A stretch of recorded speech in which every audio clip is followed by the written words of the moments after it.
रामपाल जी महाराज की शरण में आने से पहले मैं श्रीमद् भागवत कथा किया करता था और उस कथा को करके हम अपने आप को बहुत बड़ा विद्वान समझते थे और बहुत ही ये सोचा करते थे कि मैं जो कर रहा हूँ हरि की भक्ति भी हो रही है और पेट का धंधा भी हो रहा है। लेकिन संत रामपाल जी महाराज की शरण में आने के बाद ये पता चला था कि मैं तो बहुत ही पाप इकट्ठा कर रहा हूँ। नमस्कार सर। सत साहिब। क्या शुभ नाम है जी आपका? मेरा नाम सुधीर दास। सुधीर दास जी, कहाँ से आए हैं आप? मैं ग्राम झिंदुआ, तहसील बर्थना, जिला इटावा, उत्तर प्रदेश का रहने वाला हूँ। सर, परम संत सतगुरु रामपाल जी महाराज की शरण में आने से पहले आप कौन सी भक्ति करते थे? परम संत रामपाल जी महाराज की शरण में आने से पहले मैं श्रीमद् भागवत कथा किया करता था और उस कथा को करके हम अपने आप को बहुत बड़ा विद्वान समझते थे और बहुत ही ये सोचा करते थे कि मैं जो कर रहा हूँ हरि की भक्ति भी हो रही है और पेट का धंधा भी हो रहा है। लेकिन संत रामपाल जी महाराज की शरण में आने के बाद ये पता चला था कि मैं तो बहुत ही पाप इकट्ठा कर रहा हूँ। सर, आप कथावाचक थे, श्रीमद् भागवत कथा आप करते थे, भगवत गीता जी की कथा आप करते थे और अपने आप को एक बहुत बड़ा विद्वान समझते थे और इससे आपकी रोजी रोटी भी चलती थी और आप समझते थे कि भगवान की भक्ति भी साथ साथ हो रही है। तो फिर सर आप परम संत सतगुरु रामपाल जी महाराज की शरण में कैसे आए? संत रामपाल जी की शरण में आने से पहले मैं कथा भागवत जो करता था, तो ये एक बड़ी लंबी कहानी है, बड़ी रोचक कथा। मैं कथा भागवत करने के उद्देश्य से बम्बई में गया हुआ था।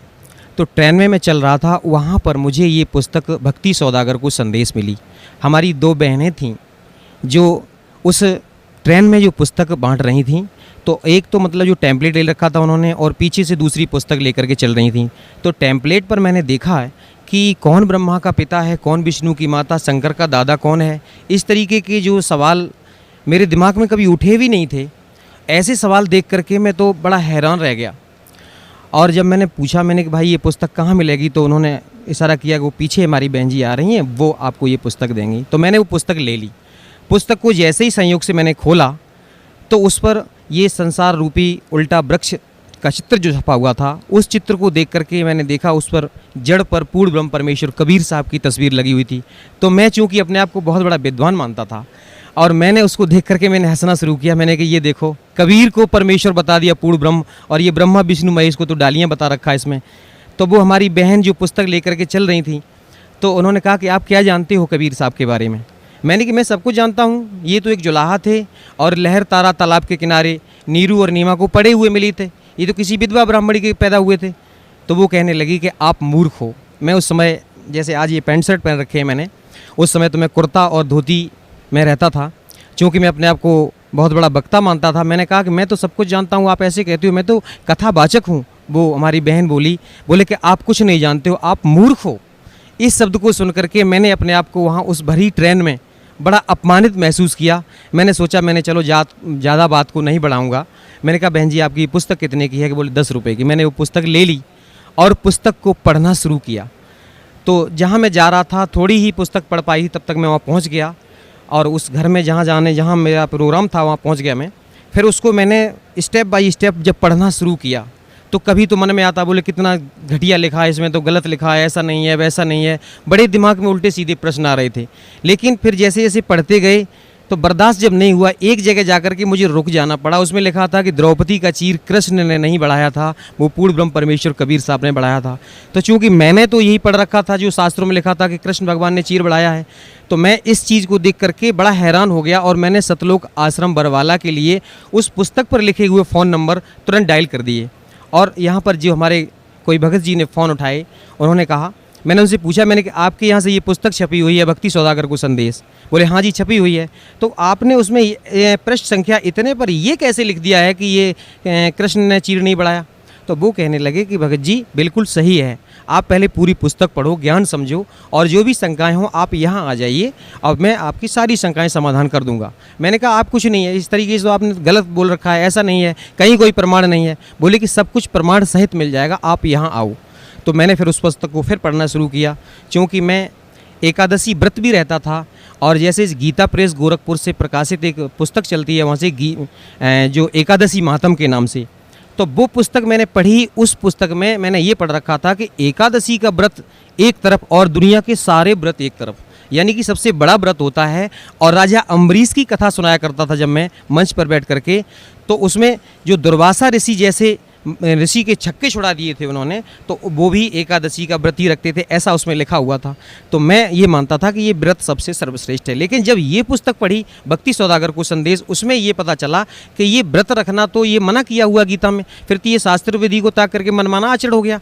अब मेरी समझ में ये आने लगा कि वास्तव में सच्चाई तो कुछ है, लेकिन चूंकि मैं अपने आप को बहुत बड़ा विद्वान मानता था, इसलिए सेट नहीं कर पा रहा था अपने आप को। अब मैं बहुत दुखी हो गया, इतना दुखी उस संयोग से। उस समय एकादशी ही थी, उस दिन मैंने व्रत कर रखा था और अपनी जो भी दैनिक पूजा पाठ कर रखी थी जो थी वो करने के बाद में भोजन भी नहीं किया था, जल भी ग्रहण नहीं किया था। अब मैं बड़ा हैरान था, इतना दुखी मैं अपने आप को ये सर्टिफाई नहीं कर पा रहा था कि ये जो पुस्तक में लिखा हुआ ये सत्य है या जो मैंने अभी तक पढ़ा वो सत्य है। ऐसी उधेड़ बुन में पूरा समय निकल गया, रात हो गई, अब मुझे नींद नहीं आ रही थी। मैं इतना दुखी, जैसे किसी को पुत्र शोक हो जाता है, उससे भी बढ़कर के मुझे इतना दुख था कि वास्तव सच्चाई क्या है। ये ऐसे ही मतलब सोचते पता नहीं मेरी कब आँख लग गई और उसी समय सपने में हमारे परम पूजनीय सदगुरुदेव जी के रूप में परमात्मा स्वयं आकर के हमसे कहने लगे, बोले बेटा ये जो आज तुझे ये मार्ग प्राप्त हो रहा है ये है सच्चा मार्ग, वो अभी तक जिस मार्ग पर तू चल रहा था ये झूठा है बिल्कुल। इसको देखने के बाद में मैंने एकदम से मेरी आंख खुल गई, देखा उस समय सुबह के 4 साढ़े 4 बजे का समय था। मैं चूंकि जानता था कि ये ब्रह्म मुहूर्त का समय है और मैंने निश्चय किया कि ये जो मार्ग अब प्राप्त हो रहा है, ये जो पता चला है ये सच्चा मार्ग है। तो मैंने एकदम से अपने आप को सेट किया, मैंने कि अब चाहे कुछ भी हो जाए मैं अब सतलोक आश्रम बरवाला जाऊँगा। अब जैसे ही मेरा वहाँ से कार्यक्रम समाप्त हुआ, मैं जब वापस आया यहाँ अपने इटावा में, मेरे पिताजी चूँकि शंकर जी की साधना किया करते थे, मैंने उनको बताया, मैंने कि पिताजी आप ये साधना करते हो ये गलत साधना है। और मैंने हजारों बार गीता पढ़ डाली थी। जब गीता अध्याय 7 श्लोक नंबर 12 से लेकर के 15 तक पढ़ता था, उसमें लिखा हुआ है कि जो ब्रह्मा विष्णु महेश की साधना करने वालों को राक्षस स्वभाव के धारण किए हुए मनुष्यों में नीच कहा गया है। और लास्ट में लिखा हुआ कि मेरी भी साधना नहीं करते। तो यहाँ पर मेरी बुद्धि चकराया करती थी कि ऐसा क्यों लिखा है, सारा समाज तो कृष्ण भगवान की पूजा करता है और कृष्ण भगवान ही गीता का ज्ञान दे रहे हैं और यहाँ पर लिखा हुआ कि मेरी साधना नहीं करते। और फिर जब गीता अध्याय 4 के श्लोक नंबर 34 में जब पहुँचता, उसमें लिखा हुआ कि उस ज्ञान को तू किसी तत्वदर्शी संत के पास जाकर के समझ।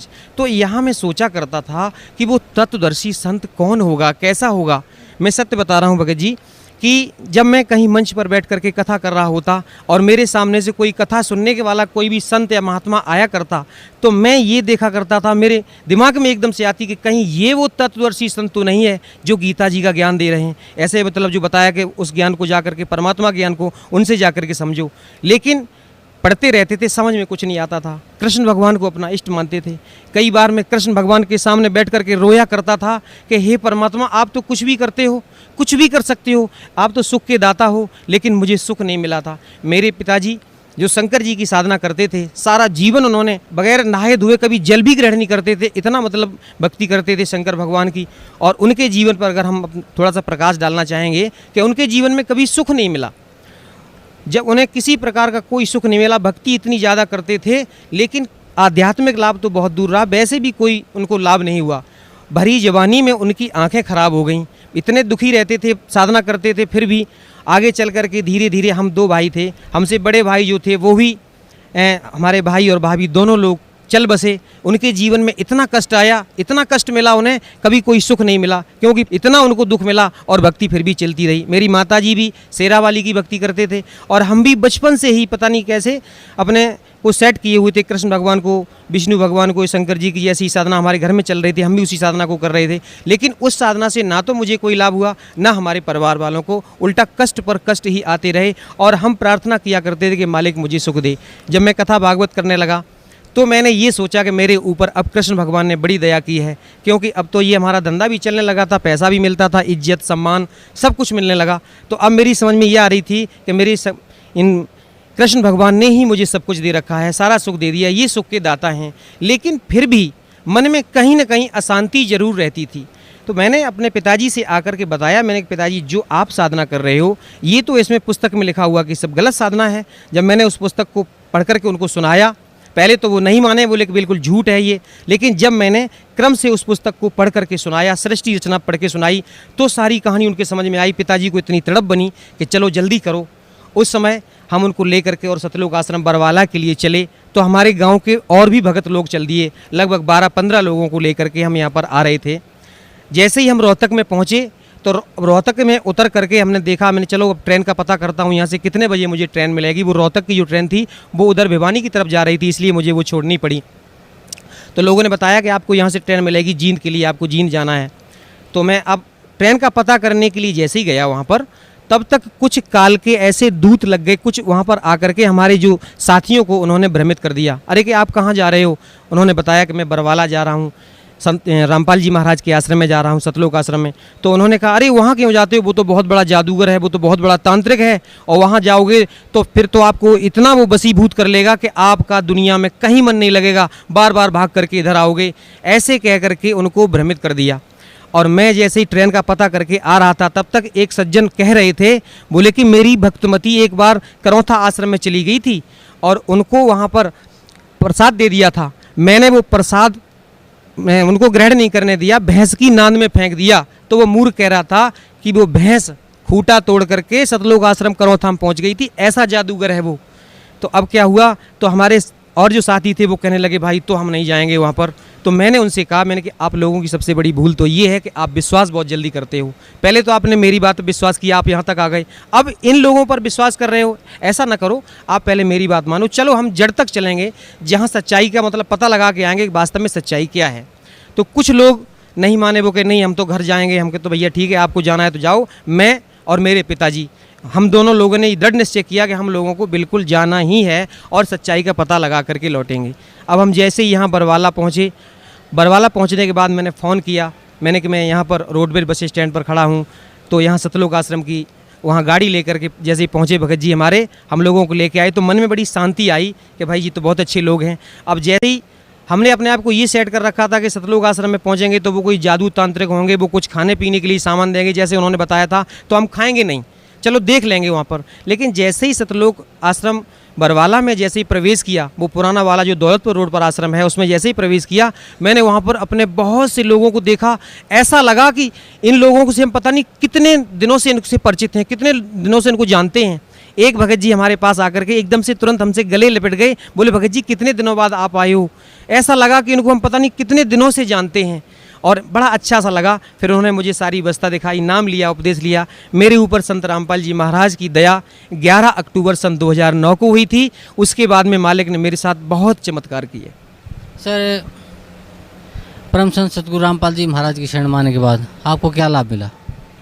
सबसे बड़ा तो लाभ मुझे ये मिला कि जब हम लोग सतलोक आश्रम बरवाला पहुँचे और सतगुरुदेव जी से उपदेश लेने के बाद में दर्शनों के लिए जब गए, पिताजी मेरे साथ थे। चूँकि मेरे पिताजी, मैंने आपको पहले बताया भगत जी, उनको दिखाई नहीं देता, आंखें ख़राब हो चुकी हैं। तो मैंने उनकी उंगली पकड़ करके ले जा करके दर्शन के लिए ले गया। तो मेरे पिताजी सतगुरुदेव की चरणों में फूट फूट कर रोने लगे। वो कहने लगे, बोले बेटा आप क्यों रोते हो? तो जब ये शब्द मैंने सुना कि ये मेरे पिताजी की उम्र उनसे ज़्यादा लग रही थी और उन्होंने बेटा शब्द कहा, तो मेरे दिमाग में हथौड़ा सा लगा। बोले कि ये कैसे कह सकते हैं, कोई भी ऐसा नहीं कह सकता है, अपने से उम्र में बड़े को बेटा नहीं कह सकता, ये तो स्वयं परमात्मा ही है। और मैंने जब दंडवत प्रणाम किया तो कहने लगे, बोले बेटा तू नहीं जानता है, तुझे कैसे निकाला मैंने, ऐसे परमात्मा की शरण में तू आ गया है, तेरा उद्धार हो गया। मेरे पिताजी फूट फूट कर रोने लगे। वो कहने लगे क्यों रोते हो? तो पिताजी ने कहा कि मेरी उम्र पूरी व्यर्थ चली गई। तो उन्होंने कहा नहीं नहीं, मैंने आपकी 20 वर्ष की उम्र और बढ़ाई है। तो मैंने उस समय ये शब्द बड़ा अतिशयोक्ति माना, मैंने कि ऐसे गुरुजी ने कह दिया होगा, लेकिन ये सत्य था। हम लोग जब उपदेश लेने के बाद घर वापस पहुँचे, पिताजी पर एकदम अचानक उन पर अटैक पड़ा और इतनी हालत उनकी बिगड़ने लगी, मुझे ऐसा लगा कि अब इनकी मृत्यु होने वाली है। लेकिन परमात्मा ने ये शब्द बोला था, मुझे उस पर विश्वास था कि कोई भी संत होता है, जो परम संत होते हैं, सद्गुरु होते हैं, वो झूठ नहीं बोलते हैं, जो कह देते हैं वो सत्य होता है। मैंने तुरंत सतलोक आश्रम बरवाला में फ़ोन लगाया और उनको बताया, मैंने भगत जी मेरे पिताजी की हालत ऐसे ऐसे बहुत ज़्यादा ख़राब हो रही है। तो उन्होंने कहा कि अमृत जल और प्रसाद जो रखा है उसको दे दो और दंडवत प्रणाम करने के बाद में परमात्मा से प्रार्थना करो और जितनी जल्दी हो सके आप शीघ्र यहाँ ले आओ।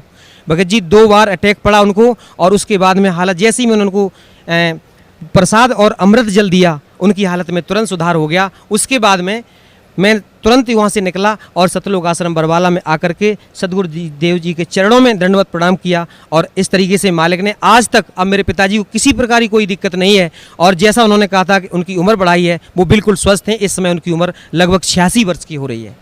उसके बाद में हमारे साथ और बहुत से चमत्कार किए, मेरी स्वयं उम्र बढ़ाई, मेरे बच्चे को जीवन दान दिया। एक बच्चा मेरा बड़ा वाला एक दिन एक पेड़ पर जमनी खाने के लिए चढ़ गया था और उस पेड़ से अचानक वो गिरा। जहाँ पर गिरा था वहाँ पर चारा खिलाने के लिए, बैलों को चारा खिलाने के लिए ये नांद जो बना रखी होती है उसके और बीच में एक खूंटा गड़ा हुआ था, उनके दोनों के बीच में गिरा। अगर मान लीजिए सिर उसकी उसमें लगता पक्की चट्टान सी थी तो सिर फट जाता तो उसकी मृत्यु हो जाती। अगर खूंटे के ऊपर गिरता कहीं भी मतलब पेट में या कहीं घुस जाता तो उसकी मृत्यु हो जाती। उस दिन उसका मृत्यु योग था, लेकिन मालिक ने इतनी दया की कि उस नांद और खूंटे के बीच में वो गिरा। थोड़ा सा हाथ में चोट लगी जो मालिक की दया से वो अब बिल्कुल सही है, ऐसे उसकी जान बचाई। और एक दिन छोटा बेटा मेरा यहाँ सतलोक आश्रम बरवाला में आया हुआ था मेरी माता जी के साथ में, और यहाँ से जब जो लोग वापस जा रहे थे, चूँकि इटावा रेलवे स्टेशन पर इनको उतरना था, लेकिन माता जी तो उतर गई, वो छोटा बच्चा उतर नहीं पाया और ट्रेन चल पड़ी। ट्रेन चल पड़ी तो माता जी एकदम दहाड़े मार मार के रोने लगी कि मेरा बच्चा चला गया, मेरा बच्चा चला गया। हमारे और भी गुरु भाई हमारी माता जी के साथ में थे, उन्होंने मेरे पास फ़ोन किया, बोले भगत जी आपका छोटा बेटा ट्रेन से नहीं उतर पाया है और माता जी इस तरीके से बहुत ज़्यादा रो रही हैं। तो मैंने उनसे कहा कि माता जी से आप कहो कि वो चुपचाप घर जाएँ, वो परमात्मा का बच्चा है, वो मेरा बच्चा नहीं है, मालिक अपने आप दया करेंगे, वो बच्चा अपने आप घर आ जाएगा, आप चिंता ना करो। चूँकि मैं घर पे था तो ये फ़ोन पर वार्ता हो रही थी, हमारे पड़ोसी और लोग सुन रहे थे, तो वो उनको पता चला वो क्या हो गया है। तो मैंने कहा मैंने ऐसे ऐसे छोटा बेटा जो है वो ट्रेन में बैठा चला गया, वो उतर नहीं पाया है। तो वो लोग हंसी उड़ाने लगे, खिल्ली करने लगे कि आप तो कहते हो आपके परमात्मा हैं संत रामपाल जी महाराज, तो अब देखो आप परमात्मा होंगे। तो मैंने कहा आप चिंता ना करो, आप ऐसा मत बोलो, आप नहीं जानते हो, वो परमात्मा ही हैं और अभी बच्चा देखना थोड़ी देर बाद अपने आप वापस आ जाएगा। और मैं इस विश्वास के साथ मैं तो बिल्कुल दृढ़ हो गया था, मैंने कि कुछ नहीं होगा, वो अपने आप परमात्मा दया करेंगे। और मैं चाह करके भी कुछ नहीं कर सकता था, लेकिन कुछ लोग कहने लगे अरे आप जा कर के आगे देखो, अगली स्टेशन पर शायद उतर जाए। मैंने कि मुझे कोई टेंशन नहीं है, लेकिन फिर भी जब ज़्यादा लोगों ने कहा, हमारी भक्तमती बड़ी दुखी होने लगी। मैंने कहा आप चिंता ना करो, आज मालिक की दया से पूरा परिवार हम लोग परमात्मा की शरण में है। तो उन्होंने कहा कि आप जाओ, दुखी होने लगी। मैंने कहा आप चिंता ना करो, चलो मैं जाता हूँ। तो मैंने जैसे ही घर से और निकला था तो मैं क्या देख रहा हूँ कि उधर से वो बच्चा मेरा अपने आप चला आ रहा है रोड पर। अब मैं उसके पास पहुँचा, मैंने पूछा मैंने माता जी को कहाँ छोड़ दिया। वो कहने लगे माता जी इटावा में उतर गई थी, मैं उतर नहीं पाया। मैंने कि आप कहाँ उतरे हो? तो अगला स्टेशन जो था वो वहाँ उतर गया। जैसे मान लीजिए छोटा सा बालक था और उससे कोई कह रहा, बोले बेटा यहाँ उतर जाओ। उसका जो बैग था उसमें दीक्षा फार्म था यहाँ सतलोक आश्रम बरवाला का, वो चला गया, सारे कपड़े चले गए और वो बच्चा उतर के आ गया। तो मैंने बेटा तुम यहाँ कैसे पहुँचे? तो वो कहने लगा कि कोई अंकल जी आए थे और मुझे साइकिल पर बिठा करके इधर से लेकर के इधर आए। तो मैंने कि वो चले किधर गए? बोले वापस चले गए। मैं समझ गया कि ये परमात्मा का ही काम है, ये कोई जीव की ताकत नहीं, ऐसा नहीं कर सकता है। और मेरे साथ में मेरी स्वयं उम्र बढ़ाई मालिक ने। मैं एक बार भिंड जिले से लौट करके अपने इटावा आ रहा था, मारुति वैन में आगे बैठा हुआ था, 60-65 की स्पीड में मारुति वैन। ड्राइवर ने उसको बहुत कंट्रोल किया, लेकिन पता नहीं उसकी स्टीयरिंग फेल हो गई, क्या हो गया, वो सीधी जा करके एक दीवार में घुस गई। तो आगे का जो डैशबोर्ड था, मैं आगे ही बैठा हुआ था क्योंकि ड्राइवर के साथ में, तो ड्राइवर की जो साइड थी उसने अपनी साइड तो बचा ली, लेकिन जिस साइड में बैठा हुआ था वो एकदम से ऐसी गाड़ी पिस गई, मैं उसमें फंस गया। तो मैंने अपने आप को ऐसा महसूस किया कि मेरी दोनों टांगें कट चुकी हैं और नीचे से यहाँ से लेकर के नीचे का धड़ जो है वो मेरा समाप्त हो गया है और अब तेरी मृत्यु निश्चित है। उसी समय जैसे मान लो मेरे से कोई कह रहा है कि बेटा सतनाम का जाप कर, मैंने सतनाम का जैसे ही जाप किया, अभी 2 मिनट ही हुए थे, एकदम से शरीर में चेतना हुई। जैसे मान ली मैंने अपने आप को महसूस किया हो कि कोई मुझे नीचे से एकदम से आशीर्वाद दे करके, बिल्कुल वो परमात्मा की दया थी कि मेरा शरीर बिल्कुल सही है। मैंने अपने आप को सही महसूस किया कि टांगें भी सुरक्षित हैं और भी किसी प्रकार की कोई दिक्कत नहीं है। अब क्या हुआ, मुझे चूंकि मैं फंस गया था, पीछे खींच करके निकाला गया और हमारी चोट भी यहाँ पर लगी हुई थी, बहुत ज़्यादा ब्लड निकल रहा था। उस दिन मेरा मृत्यु योग था, लेकिन मालिक ने मेरे ऊपर दया की, मुझे जीवन दान दिया। मुझे अनायास ही वो शब्द याद आ गए जो मैंने कभी बचपन में किसी तांत्रिक से पूछा था। एक बार मैंने एक तांत्रिक से, वो हाथ देखने वाला आ गया था, उससे मैंने अपने जीवन, चूँकि दिखाया करते थे पहले, ऐसे धारणा बनी रहती थी, तो उसने मुझे बताया था, बोले बेटा आपकी 35 वर्ष की आयु में मृत्यु हो जाएगी। तो मैंने ये झूठ माना था और उसने ये भी कह दिया था कि आपके भाई की भी मृत्यु 35 वर्ष में हुई है और आपकी भी मृत्यु 35 वर्ष में होगी। उस दिन मैंने, जब वो दिन तुरंत मुझे याद आ गया, उस दिन दास ये पूरा 35 वर्ष का हो चुका था। तो मैंने समझ लिया कि ये मालिक ने दया की, आज मेरा मृत्यु योग था। इस तरीके से मुझे मालिक ने मुझे भी जीवन दान दिया, मेरे ऊपर बड़ी दया की। सर, परम संत सतगुरु रामपाल जी महाराज से नाम उपदेश लेने के बाद आपको बहुत से लाभ मिले, आपको जीवन दान भी मिला, आपके बच्चों को जीवन दान मिला, आपके पिताजी को भी जीवन दान मिला। तो सर, भक्त समाज को आप क्या संदेश देना चाहते हैं? सबसे पहले तो मैं साधना चैनल वालों का बहुत धन्यवाद करना चाहूँगा कि उन्होंने सच्चाई हम लोगों तक पहुँचाई। हम लोगों को पता ही नहीं था कि वास्तव में सच्चाई क्या होती है, और साधना चैनल वालों का मैं बहुत ही आभारी हूं। और ख़ास तौर से मैं अपनी बहन नेहा शर्मा का धन्यवाद करना चाहूँगा कि जिस तरीके से उन्होंने हम लोगों के सामने उस कार्यक्रम को जो पेश किया है, उससे लोगों को बहुत अच्छी तरीके से समझ में आ रहा है। और साधना चैनल वालों का इतना धन्यवाद करना चाहूँगा कि उन्होंने सच्चाई को हम लोगों तक पहुँचाया, और मीडिया का काम भी यही है कि सच्चाई को सामने पहुँचाए। और भक्त समाज को ये संदेश देना चाहूँगा कि जो भी आज हमारे भाई जो राम कृष्ण विष्णु इनकी चक्कर में पड़े हुए हैं, जो हमारी तरीके से कथावाचक बन करके अपने आप को बहुत बड़ा विद्वान कह रहे हैं, मैं उनसे बार बार प्रार्थना करना चाहूँगा कि आप यहाँ सतलोक आश्रम बरवाला, जिला हिसार, हरियाणा में आओ। वो छोड़ दो झूठा नाम, और ये साधना करने से कोई लाभ नहीं है। और अपने आप को जो विद्वान मानते हो, आप विद्वान नहीं हो, आप पाप के भागी हो रहे हो। और सतलोक आश्रम बरवाला में स्वयं कबीर परमेश्वर के अवतार संत रामपाल जी महाराज आए हुए हैं। उनकी शरण में आने के बाद आपको कल्याण हो सकता है, नहीं तो विश्व में कोई भी संत कहीं भी कोई भी मंदिर मस्जिद में जाने से कोई भी आपका कल्याण नहीं कर सकता है। ये मैं सत्य कह रहा हूँ, और ये बिल्कुल ये यथार्थ है कि परमात्मा की शरण में आने के बाद ही आपका कल्याण संभव है, नहीं तो कहीं कल्याण संभव नहीं है। ये झूठी कथा भागवत करने से या किसी तरीके से अपने आप को विद्वान साबित करने से अपने आप को धोखा दे रहे हो, ये मनुष्य जीवन बर्बाद कर रहे हैं अभी आप। ये पूर्व जन्म के संस्कार आपके हैं जो आपको मिले हुए हैं। तो मैं आपसे प्रार्थना करना चाहूँगा कि जो लोग भी साधना चैनल के माध्यम से हमारी इस बात को सुन रहे हैं, मैं सबसे ये संदेश पहुंचाना चाहूँगा कि बहुत जल्दी, शीघ्र अति शीघ्र, बिना किसी पल को गंवाए हुए सतलोक आश्रम बरवाला, जिला हिसार, हरियाणा में आइए और सतगुरुदेव रामपाल जी महाराज से नाम दीक्षा लीजिए और अपना कल्याण करवाइए। सत साई। जी, धन्यवाद।